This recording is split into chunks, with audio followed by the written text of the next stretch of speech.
Good morning and welcome to the 445 Productive Through Joy show with your host and your boy, Dr. Michael Datcher. The show airs each weekday morning, hella early AF at 4:45 a.m. here on YouTube's Michael Datcher channel, then 4:45 p.m. on Facebook Live. Today, we're talking about peace and productivity. We just have one quick point to make today. But first, if you're new, you can go to productivethroughjoy.com to see about us. We speak to groups, schools, and organizations about being productive through joy. You can also, of course, hit that subscribe button on YouTube's Michael Datcher channel.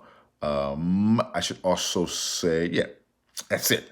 Again, today we're talking about peace and productivity. Allow me to also say that you just say a few words about myself. This is your host and your boy, Dr. Michael Datcher. I'm the author of the New York Times bestseller, Raising Fences, which was a Today Show Book of the Month pick. That book's film rights were optioned by the actor Will Smith, whose people called My People. And I eventually agreed to write the screenplay for that particular project. I'm also the author of the acclaimed historical novel Americas, set 13 miles from Ferguson, and the just released from State University of New York Press book animating Black and Brown animating Black and Brown liberation, subtitled A Theory of American Literatures. Just came out literally officially Wednesday, but it's available now in bookstores everywhere. But that book explores the intersection of literature and activism. So that book's awesome. If you're around, if you're in LA, certainly stop by the big book release party at the World Stage, 4321 Degnan Boulevard. That's a block east of Crenshaw Boulevard at 43rd Place at the World Stage. Famous jazz and literature venue here in Los Angeles. So let's dive in. Today, guys, we're talking about peace and productivity. Whoa. So point one is that, listen, adversity is, oddly enough, your friend. I know it sounds weird because when the adversity comes, we're like, woo-wee, not today. I don't need that problem today. But in many ways, adversity is your friend because adversity brings heretofore completely manifested skill sets to the surface because you have to raise them up in order to get through what you are currently facing in your adverse situation. There's that. When that's your mindset, it really changes your perspective and how you encounter the adversity, right? Meaning, so if you feel like literally that adversity is not against you, as Bob Marley says, it's all a part of it.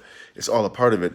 Then you have a different attitude. You can take a deep breath. Of course, it's fine and normal to initially go, "Dang, not again," or "Wow, why me?" That's pretty typical.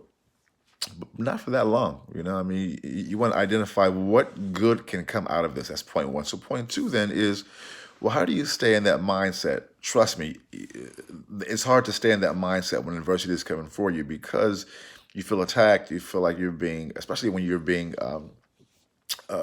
when the adversity is coming from people or situations that seem unethical, unfair, or just full of haterade, right? Full of haterade juice.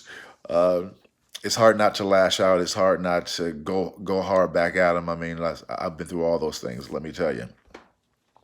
But the way to maintain that kind of heightened level of spiritual approach to it is to be about your spiritual practice. If you know this show, we talk a lot about meditation, a lot about doing the inner work that you may touch and identify and grab a hold, know the God, the spirit inside yourself, which is a very, very powerful power source, which goes right into point three. As you take that approach to adversity and also abundance, because at times, in my experience, certainly, adversity and abundance meaning just when there's great love in your life, there's great money in your life, there's great resources in your life, there's great joy in your life, even when times are going great, both of those, both adversity and abundance can allow you to rise to your highest self, what I would call your divinity, or also can break you down. Because at times, if you know people like this, when folks have abundance, they just lose their damn mind. And so there's also a challenge in having a lot of abundance. That's a lot of abundance. That's also my experience too. So you have to be able to be prepared to handle adversity and abundance by being peaceful in both situations. So boom goes the dynamite. Thanks for being here. If you're in LA, come out, see me Wednesday night, 8 o'clock. at the world stage. It's going to be amazing. Thanks for being here, guys. We'll see you. We'll see you then. What a blessing it is to to be here and be there. Thank you. We'll see you at 8 o'clock. See you tomorrow morning, this afternoon rather, at 4:45 p.m.